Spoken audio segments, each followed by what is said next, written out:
2024లో పోలీ పాడ్యమి ఎప్పుడు వచ్చింది? పోలీ దీపాలు రాత్రివేళ వదలవచ్చా? ఎన్ని దీపాలు నదిలో విడిచిపెట్టాలి అనేది వీడియోలో షేర్ చేసుకుంటాను. మార్గశిర శుక్ల పాడ్యమిని మనం పోలీ పాడ్యమిగా జరుపుకుంటాము. కార్తీక మాసం అయిన పక్క రోజునే పోలీ పాడ్యమిని జరుపుకుంటాము. ఇది రాత్రి వేళ అయితే దీపాలు వదలకూడదండి. పాడ్యమి తిథి ఎప్పుడు ఉంటుందో ఆ రోజు తెల్లవారుజామున అయితే దీపాలు వదలాలి.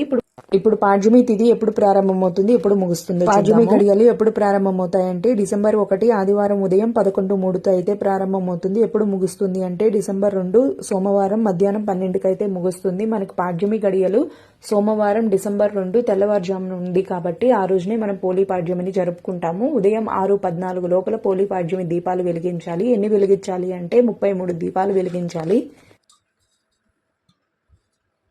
పోలీ పాడ్యమి రోజు తెల్లవారుజామున తులసికోట ముందు గాని, నక్షత్రాలు కనబడే చోటు గాని చక్కగా పసుపుతో అలికి అష్టదళ పాద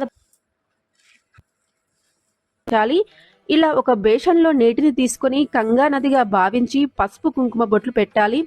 నీటిలో పసుపు, కుంకుమ, గంధము, అక్షంతలు, పువ్వులు వేసి నమస్కారం చేసుకోవాలి. అరటి డొప్పలో వత్తులు వెలిగించి నీటిలో వదలాలి.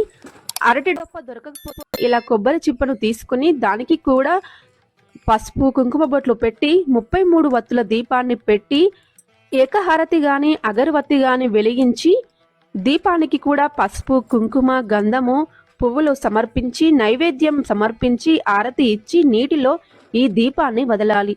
ఇలా దీపాన్ని వదిలితే కార్తీక మాసం మొత్తం పూజ చేసిన ఫలితం కలుగుతుంది.